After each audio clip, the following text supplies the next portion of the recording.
Hello everyone, welcome to radiation classes. आज हम chemistry में क्लास 10 के लिए जो चैप्टर 2 है that is acid basis and salts उसको स्टार्ट कर रहे हैं। और इस चैप्टर के सभी टॉपिक्स कवर किए जाएंगे, इन डेप्थ कवर किए जाएंगे, इजी टू हाई सब कुछ कवर किया जाएगा। उसके साथ साथ जो भी इसमें क्वेश्चंस आते हैं, चाहे आपके बोर्ड लेवल के हो चाहे आपके कॉम्पिटिटिव लेवल के हो, उनको भी हम सबको कवर करेंगे। अलग से सीरीज बना देंगे क्वेश्चंस की, ठीक है। तो स्टार्टिंग में इसका इंट्रोडक्शन रहेगा थोड़ा सा, उसके बाद हम डेप्थ में डिटेल में चलने लगेंगे। सो स्टार्ट करते हैं। ओके, ये हम मिटा देते हैं, ये हमारे क्लासेस का नाम है, ठीक है ना, radiation classes.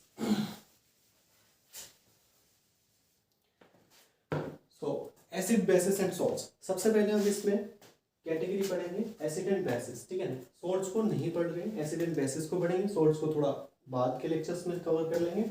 Acid and basis, अब हम देखते हैं कि कोई भी एक सब्सटेंस है, ठीक है ना, उसे हम कैसे डिफाइन करें कि ये सब्सटेंस एसिडिक है या फिर बेसिक है, ठीक है। कोई भी सब्सटेंस एसिडिक है या फिर बेसिक है, तो अलग अलग तरह से हम बता सकते हैं। कोई भी सब्सटेंस, हम मान लो हमें किसी ने लिक्विड दे दिया, तो उसका कैसे पता लगाएंगे कि ये एसिड है या बेस है। कोई हमें गैसियस फॉर्म में दे दिया, उसका कैसा पता लगाएंगे, या फिर सॉलिड कि दे दिया, उसका कैसे पता लगाएंगे कि कोई भी एक सब्सटेंस एसिड है या बेसिस है, ठीक है। तो पहले हम इंट्रोडक्टरी कर रहे हैं थोड़ा सा, उसके बाद जिस तरह से क्लास 10 का पूरा सब सिलेबस है, ठीक है, उसमें Arrhenius bases, Arrhenius concept of acid and bases है, और भी आगे को जो भी चीज़ है वो कवर अप होंगी। पहले इंट्रोडक्टरी कर लेते हैं थोड़ा सा, ठीक है। कोई भी एक सब्सटेंस एसिड कब होगा, ठीक है ना, किसी भी एक सब्सटेंस को मैं एसिड कब बोलूँगा। देखिए, जब वो सब्सटेंस कुछ क्राइटेरिया को फॉलो करे, मतलब कुछ जैसे कि कोई सब्सटेंस एसिड है तो वो कब है, तो एसिड होने के लिए उस सब्सटेंस में कुछ कंडीशंस होनी चाहिए, यानी कुछ चीज़ें वो क्राइटेरिया पूरे करने चाहिए। जैसे कि या तो वो हमें हाइड्रोजन आयन दे जब हम उसे वाटर में डिजोल्व करें, ठीक है, या फिर हाइड्रोनियम आयन दे, ठीक है ना, हाइड्रोजन आयन या फिर हाइड्रोनियम आयन। बेसिकली जो हमारा हाइड्रोजन आयन होता है ये हाइड्रोनियम आयन में कन्वर्ट हो जाता है, क्योंकि ये अलोन एग्जिस्ट नहीं करता, ठीक है ना। जो एक्वा सॉल्यूशन होगा, जब हम वाटर में डिजोल्व करेंगे उस सब्सटेंस को, जिस सब्सटेंस का हमने नेचर जानना है कि वो एसिडिक है या बेसिक है, ठीक है, तो उस सब्सटेंस को जब हम वाटर में डिजोल्व करेंगे तो सॉल्यूशन बनेगा, ठीक है ना, और उस सॉल्यूशन को एक्वा सॉल्यूशन बोल देते हैं। तो हाइड्रोजन आयन वहां पर अलोन एग्जिस्ट नहीं करते, ये क्या करते हैं, हाइड्रोजन आयन वाटर मॉलिक्यूल के साथ रिएक्ट करके, ठीक है, हाइड्रोनियम आयन बना लेते हैं। क्या बना लेते हैं, हाइड्रोनियम आयन, ठीक। तो कोई भी एक सब्सटेंस एसिड कब होगा, जब उसमें हाइड्रोजन आयन देखा जाए वाटर में डिजोल्व करने के बाद, या हाइड्रोनियम आयन, ठीक है। दूसरी कंडीशन, या वो सब्सटेंस, देखिए ये तो वाटर में डिजोल्व करने के बाद पता लग रहा है, अगर कोई सब्सटेंस को हम वाटर में डिजोल्व ना करें और उसका पता लगाना हो, गैसेस फॉर्म में हो या फिर कोई नॉन एक्वस सॉल्यूशन हो, यानी एक्वस सॉल्यूशन ना हो, यानी वाटर में डिजोल्व ना हो, तो तब वो एसिडिक है या बेसिक है, तब कैसे पता लगेगा, ठीक है। तो सिंपल है कि वो हाइड्रोजन आयन या फिर और प्रोटॉन डोनर, क्या हो, प्रोटॉन डोनर, ठीक है ना, वो सब्सटेंस या तो हाइड्रोजन आयन डोनेट कर रहा हो या फिर प्रोटॉन डोनर डोनेट कर रहा हो, तब एसिडिक होगा, ठीक है। तो थर्ड कंडीशन क्या है हमारे लिए, थर्ड कंडीशन है कि कोई भी एक सब्सटेंस एसिड तब होगा, मान लो कोई सब्सटेंस है हमारे पास, ठीक है, कंपाउंड है, उसमें हाइड्रोजन नहीं है, ठीक, तो अब क्या वो एसिडिक नहीं हो सकती, ऐसा नहीं है, वो भी एसिडिक हो सकती है। तो उसके लिए थर्ड कंडीशन क्या होगी हमारी, कि वो सब्सटेंस इलेक्ट्रॉन पेयर एक्सेप्टर हो, क्या हो, इलेक्ट्रॉन पेयर एक्सेप्टर हो, इलेक्ट्रॉन पेयर को एक्सेप्ट करे तो भी एसिड हो सकती है, ठीक है। अब इसी तरह से लाइकली जिस तरह से कोई सब्सटेंस एसिड होगी तो उसके लिए क्या क्या क्राइटेरिया उसे फॉलो करना पड़ेगा, या तो ये क्राइटेरिया पूरा करें, या ये क्राइटेरिया पूरा करें, या ये क्राइटेरिया पूरा करें, तब कोई एक सब्सटेंस एसिड होगी। इसी तरह से कोई भी सब्सटेंस बेस कब होगी वो देख लेते हैं, ठीक है। उसके बाद आगे कोई भी एक सब्सटेंस बेस कब होगी, ठीक है।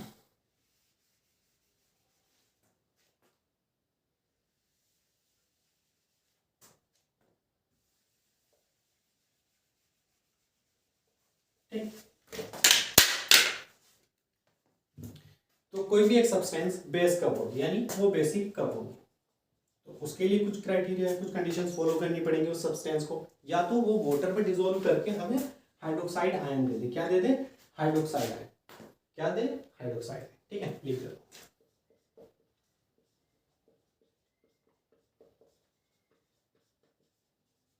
ठीक, या फिर वो सब्सटेंस हाइड्रोजन आयन और प्रोटॉन क्या हो, देखिए एसिड होता तो डोनर होता, इस केस में एक्सेप्टर।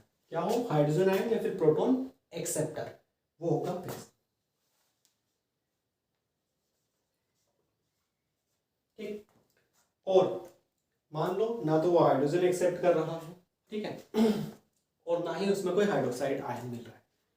ये तो तब है जब आप वाटर में डिसॉल्व करेंगे तो हाइड्रोक्साइड आयन देगा। ठीक है, ये तब है जब आप वाटर में डिसॉल्व नहीं कर रहे हैं और हाइड्रोजन एक्सेप्ट कर रही है कोई एक सब्सटेंस, तो वो क्या है हमारा? बेस। अब मान लो ना तो वो प्रोटॉन एक्सेप्ट कर रही हो और ना वो हाइड्रोक्साइड आयन दे रही हो, इसका मतलब क्या है? वो बेस नहीं है? नहीं। उसके लिए थर्ड कंडीशन एक और देखिए, वो हमारा इलेक्ट्रॉन पेयर क्या होगा? डोनर होगा। इलेक्ट्रॉन पेयर डोनर होगा। कंफ्यूज नहीं होना है, ठीक है, कंफ्यूज नहीं होना है। एसिड में यहाँ डोनर था, यहाँ एक्सेप्टर था, यहाँ बेस में क्या होगा? एक्सेप्टर। अब जाहिर सी बात है, इतना तो जानते ही हो कि जो एसिड होगा वो हाइड्रोजन आयन देगा, वो एसिड होगा। ठीक है, तो उसका जस्ट रिवर्स या जस्ट अपोजिट बेस होगा, हाइड्रोजन आयन एक्सेप्टर होगा। यहाँ का आप आपस में रिवर्स रखेंगे ही तो यहाँ से क्लियर हो जाएगा। ठीक है ना। अब चलिए देखते हैं कि जो थियरीज प्रपोज की गई थी कि कोई भी सब्सटेंस एसिड कब होगा या बेस कब होगा, किन किन साइंटिस्ट ने वो प्रपोज की और क्या क्या क्राइटेरिया को फॉलो करते हुए की। ठीक है, वो देख लेते एक बार। वैसे क्राइटेरिया मेरा सब यही है, ठीक है, फिर भी देख लेते हैं। फिर हम जो चैप्टर के अकॉर्डिंग सिलेबस है उसे कवर अप करेंगे।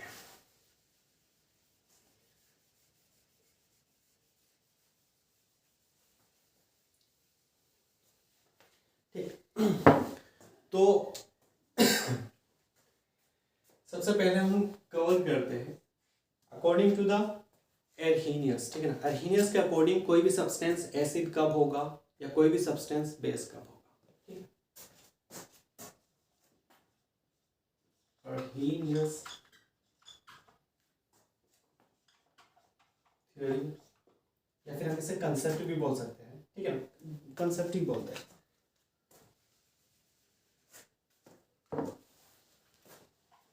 Concept of acid and base. देखिए, अर्हीनियस के अकॉर्डिंग कोई भी सब्सटेंस एसिड या बेस कब होगा, ठीक है, उसके लिए सबसे पहले क्या करेंगे, ये किसी सब्सटेंस को डिफाइन नहीं करता। ये एक्वस सॉल्यूशन में एसिड को एसिड डिफाइन करेगा, बेस को बेस डिफाइन करेगा। कैसे करेगा? देखिए, सबसे पहले थोड़ा सा टर्म क्लियर कर देता हूँ। सॉल्यूशन क्या होता है? सिंपल है, मिक्सचर। दो या दो से ज्यादा सब्सटेंसेस के मिक्सचर को या लिक्विड्स के मिक्सचर को बेसिकली हम बोल सकते हैं, क्या बोलते हैं हम? सॉल्यूशन। ठीक है, और ये सॉल्यूशन पर्टिकुलरली एक्वस सॉल्यूशन कब होगा? एक्वस सॉल्यूशन जब सॉल्यूशन के अंदर जो सॉल्वेंट हो, सॉल्वेंट यानी जो लार्ज अमाउंट में होता है वो वाटर हो। ठीक है ना, जो सॉल्वेंट होगा वो वाटर होगा, सॉल्वेंट लार्ज अमाउंट में होता है। ठीक है, यहाँ पे जो सॉल्वेंट होगा वो क्या होगा? हमारा वाटर होगा, और जो अदर लिक्विड होगा या अदर सब्सटेंस होगा वो आपका क्या होगा? या तो वो आपका बेस होगा या फिर एसिड होगा या कुछ भी अदर लिक्विड हो सकता है। ठीक है ना, वाटर अगर वहाँ पे सॉल्वेंट है, लार्ज क्वांटिटी में है, तो वो सॉल्यूशन हमारा एक्वस सॉल्यूशन कहलाता है। ठीक है, क्लियर हुआ? अब मैं यहाँ पे अर्हीनियस के अकॉर्डिंग एसिड क्या होता है, बेस क्या होता है वो बता देता हूँ, और उसके एग्जाम्पल भी कर रखा है।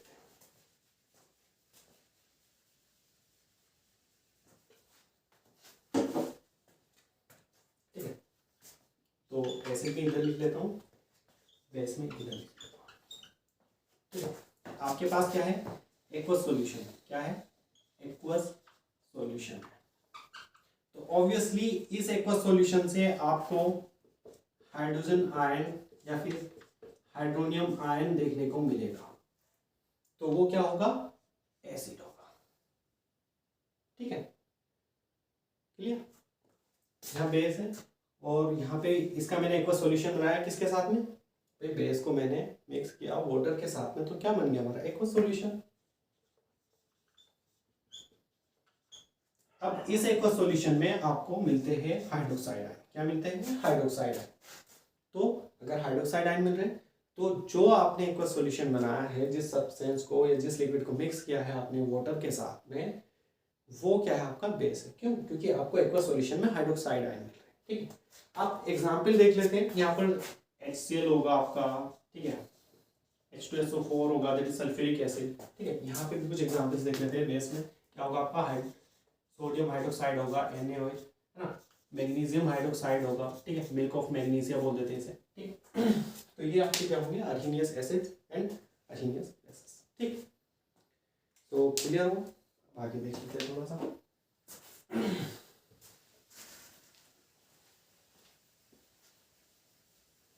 इस कॉन्सेप्ट की लिमिटेशन यही है कि आप सिर्फ किसी भी सब्सटेंस को एसिड या बेस की तरह डिफाइन या पता तब लगा सकते हैं जब आप उसका एक्वा सॉल्यूशन बना रहे हैं। ठीक है ना, नॉन एक्वा सॉल्यूशन या फिर गैसियस फॉर्म में आप किसी भी सब्सटेंस को अकॉर्डिंग टू एनहीनियस डिफाइन नहीं कर सकते कि वो एसिड है या बेस है।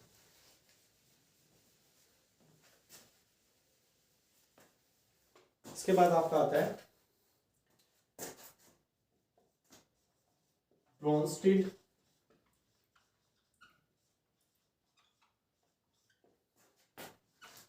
Concept of acid and bases. ठीक है ना, Bronsted theory concepts of acid and bases. According to Bronsted कि एक एसिड क्या होगा या फिर एक बेस क्या होगा। ठीक है ना, एक एसिड क्या होगा, एक बेस क्या होगा। ब्रोंस्टेड क्या कर रही है, ये एक्वा सॉल्यूशन में ले जाने की जरूरत नहीं है सब्सटेंस को। इनका कहना है कि कोई भी सब्सटेंस जो हाइड्रोजन डोनर हो वो एसिड होगा, दूसरा कोई भी सब्सटेंस जो हाइड्रोजन एक्सेप्टर हो वो बेस होगा। ठीक है, इनका बहुत सिंपल है। ठीक है, तो कोई भी सब्सटेंस अगर वो हाइड्रोजन आयन या फिर प्रोटॉन एक्सेप्टर डोनर हो, बेस को हम बाद में बताते हैं। ठीक है ना, क्या हो, डोनर हो, मतलब कोई भी सब्सटेंस हाइड्रोजन आयन को डोनेट कर रहा हो या फिर प्रोटॉन को डोनेट कर रहा हो, तो वो क्या होगा हमारा, वो एसिड होगा। क्या होगा, एसिड होगा। इसी तरह से अगर कोई भी सब्सटेंस हमारा हाइड्रोजन आयन और प्रोटॉन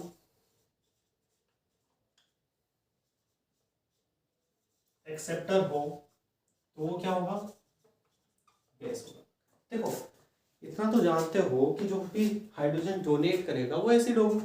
कौन सी नई बात आ गई इसमें, जो एक्सेप्ट करेगा वो बेस होगा, सिंपल। बस एग्जाम्पल ध्यान रखना है। तो यहाँ पे जो आपके एग्जाम्पल होंगे ब्रोंस्टेड एसिड के, वो मैं एग्जाम्पल बता देता हूँ आपको, यहाँ लिख देता हूँ।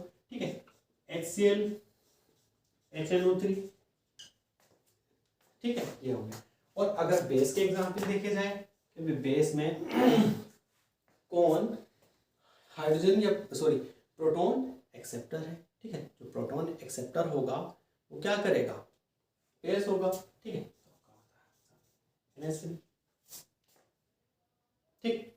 नाउ अब हम चलते हैं नेक्स्ट।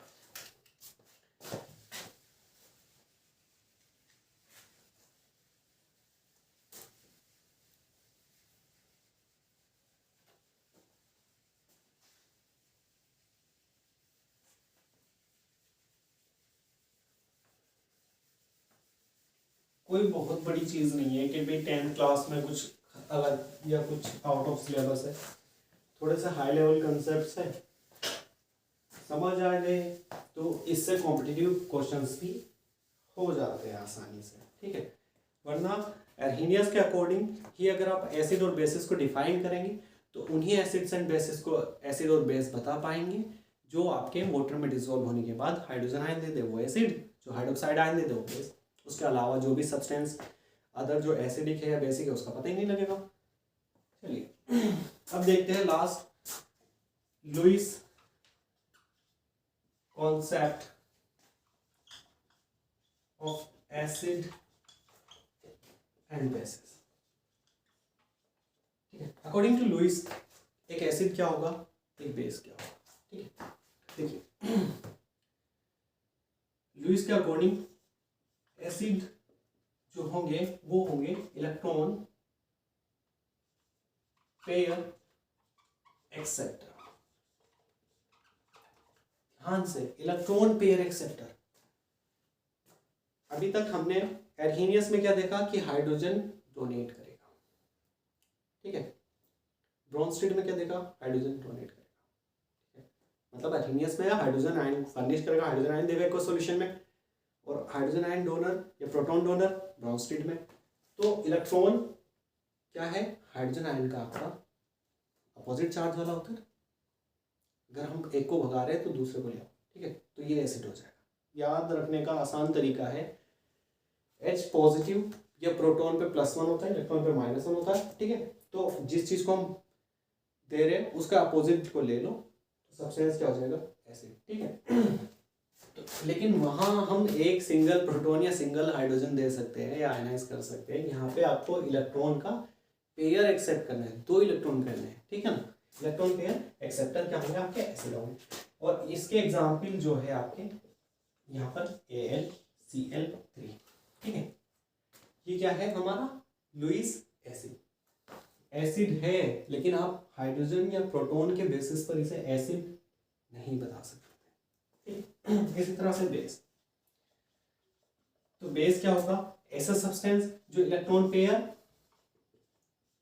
डोनर हो।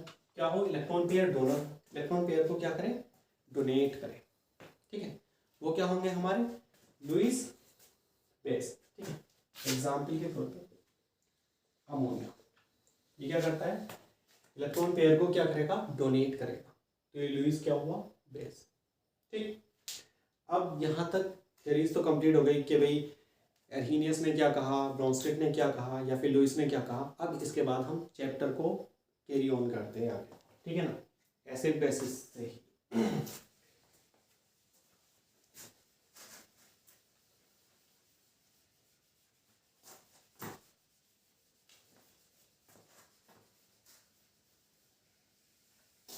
तो अब तक इतना तो समझ आ गया होगा कि कि एसिड क्या है। एर्हीनियस कंसेप्ट के अकॉर्डिंग अगर हम एसिड को कहेंगे तो क्या है, जब आप किसी भी एसिड को उसका एक्वस सॉल्यूशन लीजिए। ठीक है ना, कैसे होगा एक्वस सॉल्यूशन, उस एसिड को आप डिसॉल्व कर दीजिए किसमें, वाटर में। वाटर में डिसॉल्व कर दिया तो वो एक्वस सॉल्यूशन बन गया। उस एक्वस सॉल्यूशन से अगर आपको हाइड्रोजन आयन मिल रहा है, ठीक है, या फिर हम कह सकते हैं कि हाइड्रोनियम आयन मिल रहा है, तो वो क्या है, एसिड है। ठीक है, तो यहाँ पे मैं क्या कह सकता हूँ, सब्सटेंस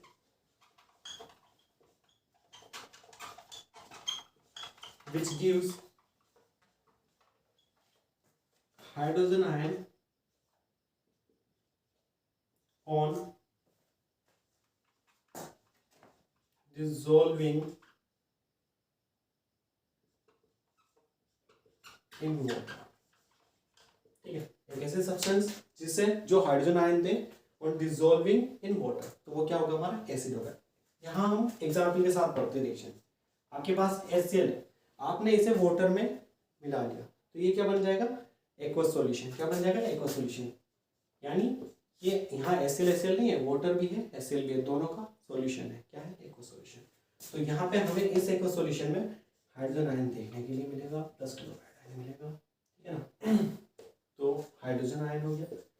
तो क्या हुआ, ये एसिड हो गया, नहीं हो गया, हाइड्रोजन। ठीक है, एक एसिड। इसी तरह से अदर भी हम एक्वस सॉल्यूशन में आयनाइज कर सकते हैं, जैसे कि H2SO4 हो गया, और भी है। ठीक है ना, HNO3 हो गया। तो ये सब हमें क्या देंगे, हाइड्रोजन आयन देंगे, तो वो क्या होगा, हमारा एसिड। ठीक है, फिर बेस क्या होगा, वो भी यहीं पे बता देते हैं।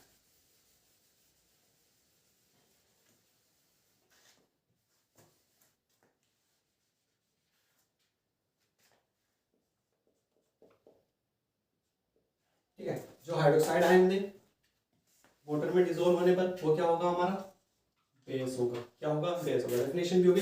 एग्जाम्पल में बता देता हूँ आपको। एग्जाम्पल, आप NaOH का एक्वस सॉल्यूशन लो। एक्वस सॉल्यूशन मतलब आपने सोडियम हाइड्रोक्साइड को वाटर में डिसॉल्व कर दिया तो उसका क्या बन जाएगा, एक्वस सॉल्यूशन। और ये यहाँ पर आयन है, कैसा होगा, सोडियम आयन में प्लस हाइड्रोक्साइड आयन, तो क्या हो गया हमारा बेस। इसके अलावा और भी एग्जाम्पल कर सकते हैं, एल्यूमिनियम हाइड्रोक्साइड कर सकते हैं, ठीक है ना, और भी कर सकते हैं, मैग्नीशियम हाइड्रोक्साइड हो गया, ठीक है ना, सब हमारे क्या हो जाएंगे, बेस हो जाएंगे, ठीक है, क्या हो जाएंगे, बेस के एग्जाम्पल हो जाएंगे। तो अब एसिड की डेफिनेशन हो गई, बेस की डेफिनेशन हो गई। अब हम एक नया टर्म देख लेते हैं, बेस नहीं होता है, वो भी क्या होता है, एल्कली, ठीक है, एल्कली क्या होता है। उसके बाद इनके क्लासिफिकेशन पढ़ लेंगे, एसिड एंड बेसिस के इंट्रोडक्शन फिनिश हो जाएगा। जो एल्कली होते हैं ना, वो बेस ही होता है एक्चुअल में, ठीक है ना क्या होता है, बेस ही होता है, ठीक। होता क्या है उसमें स्पेशल, ये स्पेशल होता है कि जो एल्कली होगा वो वाटर सोल्यूबल होगा, यानी जो बेस हमारे वाटर सोल्यूबल होंगे वो एल्कली होंगे, बस। एल्कली क्या है हमारा, बेस है, क्या है, बेस है, water soluble bases are called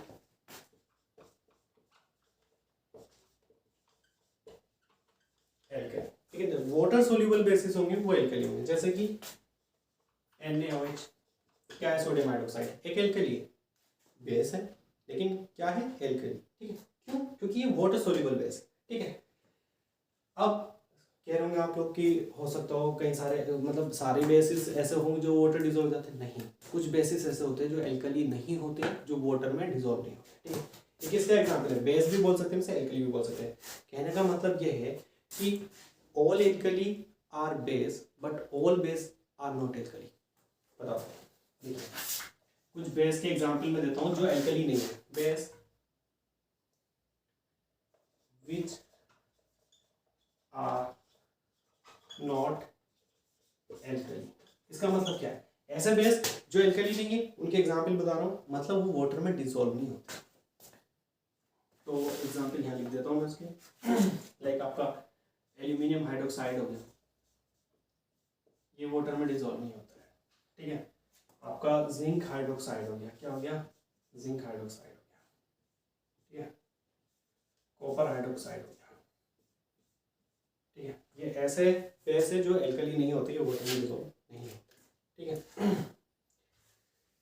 तो नोट कर लिया। अब हमारे पास पढ़ने के लिए क्लासिफिकेशन, ठीक है, मतलब हम एसिड्स को क्लासिफाई करेंगे, ठीक है, फिर बेसिस को क्लासिफाई करेंगे, ठीक।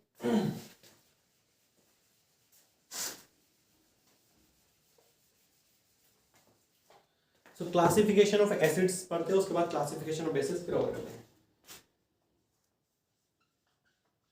क्लासिफिकेशन ऑफ एसिड्स, है ना, क्लासिफिकेशन कर रहे हैं हम एसिड्स को, ठीक है। अब क्लासिफिकेशन कर रहे किसी बेसिस पर ही तो कर रहे हैं, किसी आधार पे। एसिड, एक एसिड दूसरे एसिड से डिफर कर रहा है, किस बेसिस पे डिफर कर रहा है, कोई बुनियाद होगा, कोई बेस होगा उनका जिस बेसिस पर हम उन्हें क्लासिफाई कर रहे हैं। तो एसिड और एसिड में क्या डिफरेंस है, ये हम सोर्सेज के बेसिस पे बता सकते हैं, मतलब based on their sources. Sources का मतलब कि एसिड हमें कहाँ से मिल रहा है, ठीक है। तो इस बेसिस पर हमारे दो एसिड्स, दो कैटेगरी बन रही है। एक बन रही है ऑर्गेनिक एसिड्स की, किसकी, ऑर्गेनिक, और एक बन रही है किसकी, इनऑर्गेनिक एसिड्स की। Organic acids and inorganic acids. जो ऑर्गेनिक एसिड्स होंगे वो कहाँ से मिलेंगे हमें, वो मिलेंगे हमें लिविंग बींग्स से, ठीक है। जो इनऑर्गेनिक एसिड्स होंगे वो कहाँ से मिलेंगे हमें, नॉन लिविंग बींग से। कहाँ से मिलेंगे, नॉन लिविंग बींग से। नॉन लिविंग जैसे कि रॉक, रॉक या फिर मिनरल्स। रॉक यानी पहाड़, चट्टानें, मिनरल्स जो हमें अर्थ क्रस्ट से मिलते हैं, ठीक है ना, उनमें क्या होते हैं, हमारे एसिड्स होते हैं। ठीक, तो यहाँ के एसिड्स के कुछ मैं एग्जांपल दे देता हूँ। लाइक आपका हो गया HCOOH फॉर्मिक एसिड, जो आंट स्टिंग से मिलता है, यानी एक एनिमल से मिल रहा है, ठीक है। CH3COOH एसिटिक एसिड या विनेगर, कहाँ से मिलेगा हमें, प्लांट्स से, ठीक है। और एक एक एक एक इम्पोर्टेंट चीज़, जितने भी एसिड हमारे ऑर्गेनिक एसिड होंगे, ये सारे कार्बन कंटेनिंग होते हैं। क्योंकि ये कार्बन कंटेनिंग होते हैं, ठीक है, ऑर्गेनिक एसिड, तो ये सारे के सारे हमारे वीक एसिड्स होते हैं। कैसे होते हैं, वीक एसिड्स। ये कैसे होते हैं, हमारे वीक एसिड्स, ठीक। और हमारे जो एसिड्स रॉक या मिनरल से मिलेंगे वो इनऑर्गेनिक एसिड्स होंगे, क्यों, क्योंकि ये नॉन लिविंग बीइंग से मिल रहे हैं, और नॉन लिविंग बीइंग से मिल रहे हैं, तो ये सारे के सारे कैसे होंगे, स्ट्रॉन्ग एसिड्स। एग्जाम्पल देख लेते हैं। एग्जाम्पल में आपका आता है HNO3 हो गया, ठीक है, HCl हो गया, ठीक है, और आपका H2SO4 हो गया। सारे के सारे कैसे होंगे, हमारे स्ट्रॉन्ग एसिड्स। क्या होंगे, स्ट्रॉन्ग एसिड्स होंगे, ठीक। Based on their sources classify कर चुके हैं। अब नेक्स्ट स्टेप लेते हैं क्लासिफिकेशन का, आयनाइजेशन के बेसिस पर, ठीक है ना। ठीक है, आयनाइजेशन का मतलब क्या होगा, आयनाइजेशन का मतलब आयंस में ब्रेक होना, ठीक है। तो आयंस में ब्रेक होने का मतलब ये है कि आयंस में ब्रेक कैसे होता है। पहली बात तो ऐसे, जो एसिड है वो एक्वस सॉल्यूशन में हम लेंगे, उसका एक्वस सॉल्यूशन में क्या होगा, वो आयंस में ब्रेक हो जाएगा। कौन का, भाई एक तो कॉमन आयन देगा ही देगा ना, एसिड है एक्वस सॉल्यूशन में ब्रेक कर रहे हैं, है ना, तो एक कॉमन आयन देगा, वो आपका क्या होगा, हाइड्रोजन आयन या फिर हाइड्रोनियम आयन, ठीक है। देखिए, बेस्ड ऑन आयनाइजेशन, आयनाइजेशन के बेसिस पर, ठीक है, कैसा होगा, आयनाइजेशन के बेसिस पर। आयनाइजेशन होगा कहाँ, एक्वस सॉल्यूशन में, ठीक है ना, कहाँ, एक्वस सॉल्यूशन। कुछ आपके होंगे जो कंप्लीटली आयनाइज हो जाते हैं, मतलब पूरी तरह से आयनाइज हो गए, 100 मॉलिक्यूल लिए लगभग 100 के 100 ही आयनाइज हो गए, ब्रेक हो गए, आयंस में कन्वर्ट हो गए, ठीक है। कुछ आपके पार्शियली आयनाइज होते हैं, मतलब पूरी तरह से आयनाइज नहीं होंगे, ठीक है। क्या करेंगे वो, 100 मॉलिक्यूल लिए हमने, 100 में से कुछ ही मॉलिक्यूल उसके आयनाइज हुए, आयंस में ब्रेक हुए, बाकी नहीं हुए, ठीक है ना। तो आयनाइजेशन के बेसिस पर क्या होगा हमारा, कहीं पर क्या होगा हमारा, कंप्लीट आयनाइजेशन होगा, कहीं पर हमारा पार्शियल आयनाइजेशन होगा, ठीक है, पार्शियल आयनाइजेशन, ठीक है। ऐसे एसिड्स जो कंप्लीटली आयनाइज हो जाएंगे, ठीक है ना, किसमें, एक्वस सॉल्यूशन, वो होंगे हमारे स्ट्रॉन्ग एसिड्स। कैसे होंगे, स्ट्रॉन्ग एसिड्स। क्या होंगे, स्ट्रॉन्ग एसिड्स होंगे, ठीक है ना, जो कंप्लीटली आयनाइज हो जाए। अब स्ट्रॉन्ग एसिड्स आपने पढ़ ही लिया है, जो मिनरल एसिड्स होते हैं वो स्ट्रॉन्ग एसिड्स होंगे। एग्जाम्पल में इसका कुछ नहीं जा रहा आपने, HCl हो गया, HNO3, H2SO4 कंप्लीटली आयनाइज हो जाएंगे। 100 मॉलिक्यूल लेंगे आप इसके, लगभग 100 के 100 डिसोशिएट आयनाइज हो जाएंगे आयंस में, ठीक है ना।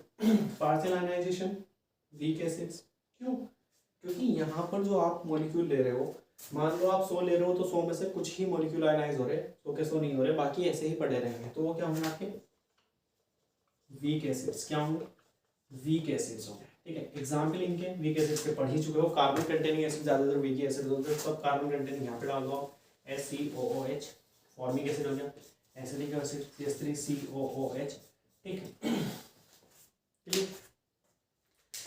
अब हमारा एक और क्लासिफिकेशन हम करते हैं, ठीक है, सोर्सेज के बेसिस पर हो गया, आयनाइजेशन के बेसिस पर हो गया। अब हम करते हैं कॉन्सेंट्रेशन के बेसिस पर, ठीक है। किसके बेसिस पर, कॉन्सेंट्रेशन के बेसिस पर।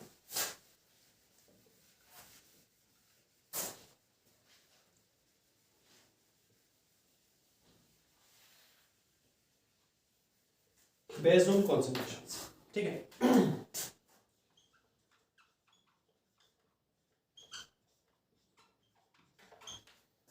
कॉन्सेंट्रेशंस के बेसिस पर ऐसा नहीं है कि आपने कॉन्सेंट्रेटेड में HCl ले लिया और डाइल्यूट में H2SO4 ले लिया। यहाँ पर एक ही एसिड को, यानी एक ही कंपाउंड को, एक ही मॉलिक्यूल को आप कॉन्सेंट्रेटेड भी बना सकते हैं, आप डाइल्यूट भी बना सकते हैं, ठीक है ना। कॉन्सेंट्रेटेड को शॉर्ट में मैं कॉन्क भी लिख सकता हूँ, ठीक है ना, और डाइल्यूट को डाइल्यूट तो लिखिए, ठीक है, कॉन्सेंट्रेटेड कंप्लीट लिख देता हूँ, ठीक है, डाइल्यूट। आपने एक और सॉल्यूशन लिया HCl का, देखिए वहां से मिटा करके यहाँ लिख देता हूँ, ठीक है। मान लो यहाँ से बताता हूँ, आपने एक्वस सॉल्यूशन लिया, क्या लिया आपने, एक्वस सॉल्यूशन लिया, ठीक है ना। एक्वस सॉल्यूशन किसका लिया, HCl का, HCl एक्वस, ठीक है। अब इसमें क्योंकि ये एक्वस सॉल्यूशन है HCl का, तो इसमें वाटर भी होगा और HCl भी होगा, ठीक है। क्या होगा इसमें, H2O भी होगा और HCl भी होगा, ठीक। अब मान के चलो ये जो आपका एक्वस सॉल्यूशन है ये 100% है, ठीक है, 100% है, या तो परसेंटेज के टर्म्स में समझ लो या क्वांटिटी के टर्म्स में। 100 मॉलिक्यूल्स है, ये भी समझ सकते हो, ठीक है। 100 मॉलिक्यूल्स में से वाटर के मॉलिक्यूल है आपके लगभग 70 to 90, ठीक है, और HCl के जो मॉलिक्यूल है आपके 10 to 30। तो साफ साफ दिख रहा है जो क्वांटिटी या परसेंटेज है हमारी वो वाटर की ज्यादा है ना, HCl की कम है। तो जब वाटर ज्यादा है इस एक्वस सॉल्यूशन में, तो ऑब्वियसली ये जो एक्वस सॉल्यूशन होगा कैसा होगा, ये डाइल्यूट होगा, क्यों, क्योंकि यहाँ पे वाटर ज्यादा है। तो ये जो हमारा HCl या इस तरह की अगर क्वांटिटी हुई कि आपका वाटर ज्यादा हो गया, HCl कम हो गया, तो वो कैसा होगा, हमारा डाइल्यूट एसिड होगा। कैसा एसिड होगा, डाइल्यूट एसिड। तो यहाँ पे मैं लिख देता हूँ कैसा एसिड होगा, ये डाइल्यूट एसिड होगा, ठीक है। इसे देख लो, रफ कर देता हूँ, यही तो बताता हूँ, फिर आप कौन या कॉन्सेंट्रेटेड सॉल्यूशन कैसे बनाएंगे, ठीक है।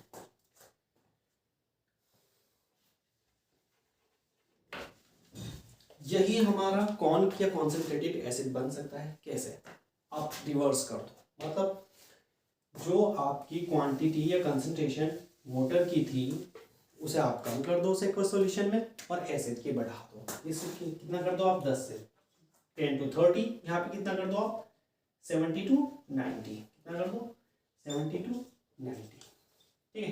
तो ये जो आपका एसिड हो जाएगा, अब जो एक्वस सॉल्यूशन होगा ये आपका कैसा हो जाएगा, कौन हो जाएगा, यानी कॉन्सेंट्रेटेड, ठीक। तो आयनाइजेशन के बेसिस पर आपके एसिड्स क्लासिफाई हो चुके हैं, आई होप समझ आया होगा ये। अभी आपको क्या करना है, एक प्रॉपर्टी और देखनी है इसकी कि किस बेसिस पर हम डिफाइन कर सकते हैं एसिड को, ठीक है। वो होगा बेसिसिटी। क्या होगा, बेसिसिटी। भाई नाम एसिड है ना, लेकिन क्लासिफाई किसके बेसिस पर कर रहे हैं, बेसिसिटी पर, ठीक है। Classification of acids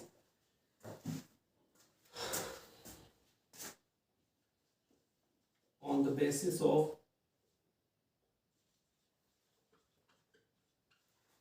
basicity, basicity, ठीक है, बेसिसिटी के बेसिस पर। अब बेसिसिटी एक्चुअल में होता क्या है, ठीक है, और बेसिसिटी टर्म हम एसिड्स के लिए क्यों यूज कर रहे हैं लास्ट में बताऊंगा, जब बेसिस को भी समझा चुका हूँ, बेसिस को भी क्लासिफाई कर चुका हूँ, क्योंकि बेसिस में हम टर्म पढ़ते हैं एसिडिटी और एसिड्स में हम टर्म पढ़ रहे हैं बेसिसिटी।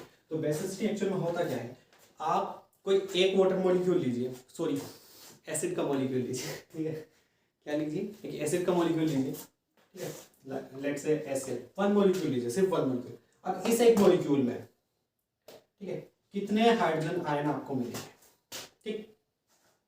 HCl का आपने एक मॉलिक्यूल लिया, उसमें कितने नंबर ऑफ हाइड्रोजन आयन मिल रहे हैं, ये होता है बेसिसिटी ऑफ एसिड, ठीक है। इसी तरह से आपने एक मॉलिक्यूल ले लिया H2SO4 का, तो यहां से आपको कितने हाइड्रोजन आयन मिल रहे हैं, एक मॉलिक्यूल से कितने हाइड्रोजन मिल रहे हैं, यहाँ पर 2 मिलते हैं, तो ये भी इसका क्या है, एसिड की बेसिसिटी, ठीक है।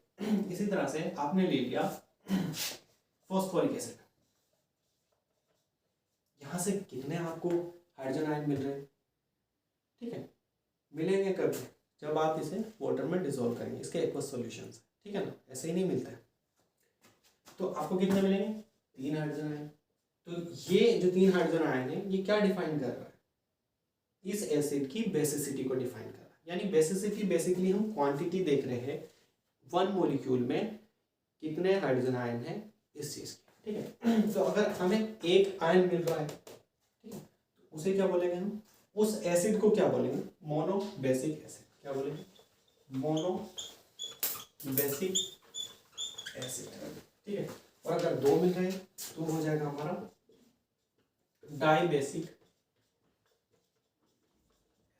और अगर 3 मिल रहे, सिंपल है, ट्राई बेसिक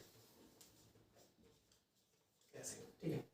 आई होप ये क्लासिफिकेशन समझ आया होगा, ठीक है। अब हमारा नेक्स्ट क्लासिफिकेशन होगा बेसिस का, तो वो हम कल करते हैं नेक्स्ट वीडियो में, ठीक है। इतना ध्यान से पढ़ना, एक बार रिवाइज कर लेना, लेक्चर को रिपीट करके देख लेना। थोड़ा नर्वस होगा बिकॉज ये हमारा फर्स्ट लेक्चर था, बट मैं प्रॉमिस करता हूँ कि सारे के सारे लेक्चर्स बेस्ट होंगे, हर एक टॉपिक को डेप्थ तक बताया जाएगा। तब तक के लिए पढ़ाई करते रहे। Thank you.